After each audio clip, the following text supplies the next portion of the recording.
Assalamualaikum warahmatullahi wabarakatuh. Waalaikumsalam warahmatullahi wabarakatuh. Alhamdulillahirabbil alamin. Wassalatu wassalamu ala asrofil anbiya wal mursalin wa ala alihi washabihi ajmain. Amma ba'du. Pertama-tama, marilah kita panjatkan puja dan puji syukur kehadirat Allah Subhanahu wa taala yang telah melimpahkan segala rahmatnya sehingga kita bisa berkumpul di sini dalam keadaan sehat walafiat. Yang kedua, salawat serta salam kita junjungan kepada Nabi besar kita, Nabi Muhammad Sallallahu Alaihi Wasallam. Kali ini saya akan sharing bareng tentang beriman di kala sendiri. Jadi apa itu? Ketika kita sendirian, apa yang kita lakukan? Sendiri itu adalah ujian yang sangat berat bagi kita. Ketika kita sendiri, terkadang kita memikirkan hal-hal yang tidak baik. Ketika kita sendiri juga, seringkali kita tergoda oleh setan untuk berbuat maksiat. Ketika kita sendiri, terkadang kita mempunyai pemikiran-pemikiran yang tidak baik. Sementara salafus soleh terdahulu, mereka lebih takut kepada Allah Subhanahu wa taala di saat sendirian daripada ketika di hadapan banyak orang. Maka kewajiban kita agar kesendirian kita tidak berubah menjadi malapetaka, kita harus membekali hati dengan apa? Dengan rasa takut kepada Allah Subhanahu wa taala. Kenapa?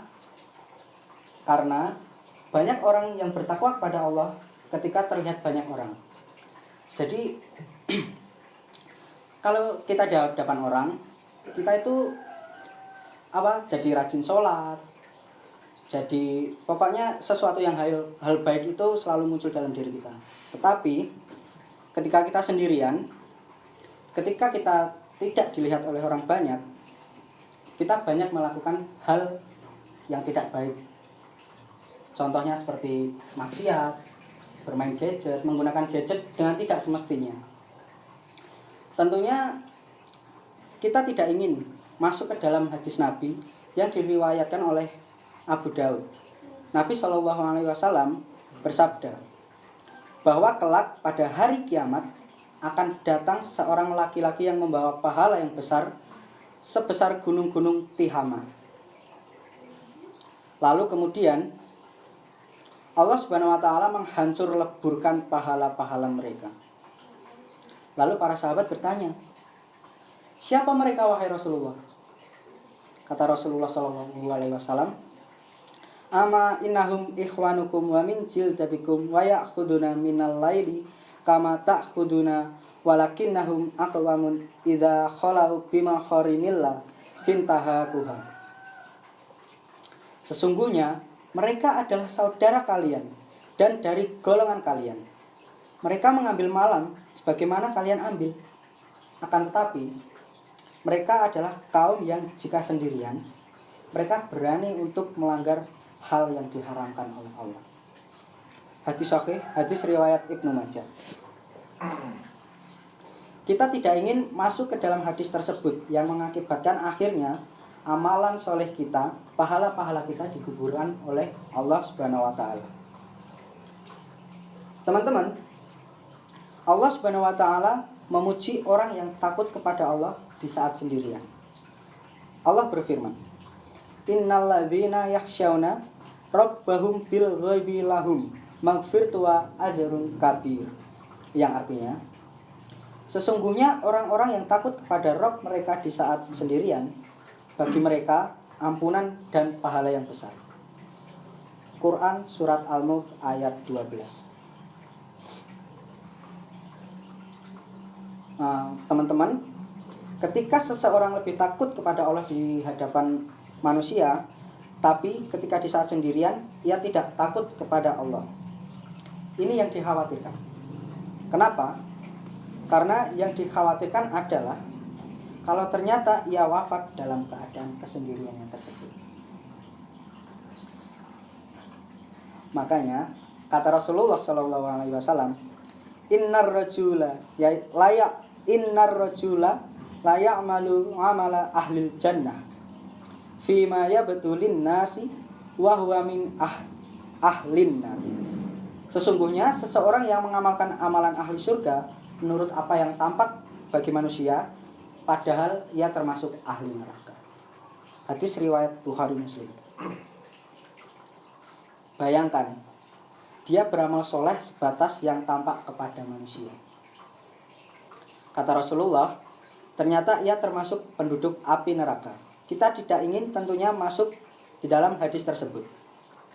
Perhatikan hadis tadi. Rasulullah mengatakan, fima yabtu linnas, sebatas yang tampak kepada manusia. Di hadapan manusia, dia kelihatan takut pada Allah. Tapi ketika dia sendirian, dia menjadi orang yang tidak takut kepada Allah Subhanahu wa taala. Maka kita perlu lebih takut kepada Allah di saat kita sendiri. Allah terkadang menguji kita di saat kesendirian itu dengan Allah terkadang menguji kita di saat sendirian itu dengan maksiat di mata kita. Allah berfirman, ya ayyuhalladzina amanu la yabluwanakumullahu bisyai'im minasyaiti tanaluhu aydikum warimahukum liya'lamullahu min yakhafu bil ghaibi. Wahai orang-orang yang beriman, Allah akan menguji kamu dengan sedikit dari binatang buruan yang bisa kalian capai dengan tangan dan tombak-tombak kalian di saat kalian sedang berikhram, agar Allah tahu siapa yang takut kepada Allah di saat sendiri. Quran Surah Al-Maidah ayat 94. Lihat, Allah menguji para sahabat dengan binatang buruan yang sangat mudah untuk diambil dengan tangan-tangan mereka saat berikhram. Padahal di saat berikhram haram hukumnya berburu. Nah, teman-teman, kalau dulu di zaman sahabat Allah, di zaman sahabat, Allah menguji mereka dengan binatang buruan yang mudah diambil, lalu Allah mengatakan agar Allah tahu siapa yang takut kepada Allah di saat sendirian. Kita pun demikian. Kita diuji oleh Allah dengan smartphone, diuji dengan Allah Subhanahu wa taala dengan gadget. Di saat kita melihat hal-hal yang diharamkan oleh Allah Subhanahu wa taala, terkadang kita ketika sendirian tidak ada orang yang melihat, ternyata kita menjadi orang yang tidak takut kepada Allah. Ternyata kita menjadi orang yang paling berani untuk melanggar batasan-batasan Allah Subhanahu wa taala. Dan tentu kita tidak ingin hal itu terjadi pada kita.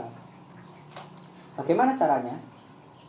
Caranya yaitu dengan cara mempertebal rasa takut kepada Allah Subhanahu wa taala dan muraqabah. Muraqabah atau selalu merasa bahwa kita diawasi oleh Allah Subhanahu wa taala. Diri kita selalu diawasi oleh Allah, Rabbul Izzati wal Jalalah. Ingat, Allah Subhanahu wa taala mengetahui gerak-gerik kita. Allah berfirman, ya'lamu kha'inatan la'yuni wa ma tukhfis sudur. Allah mengetahui mata yang berkhianat dan apa yang disembunyikan di dalam dada manusia. Quran Surat Mukmin ayat 19. Allah mengetahui di saat kita sedang sendirian. Dan ingat, malaikat yang mencatat amal soleh kita telah mencatat amalan-amalan kita. Maka coba, ketika kita sendirian, hadirkan perasaan diawasi oleh Allah Subhanahu wa taala. Di saat kita sendirian, coba ingat, bagaimana kalau nanti kita wafat? Kita berada di keadaan yang sedang sendirian dan sedang bermaksiat kepada Allah.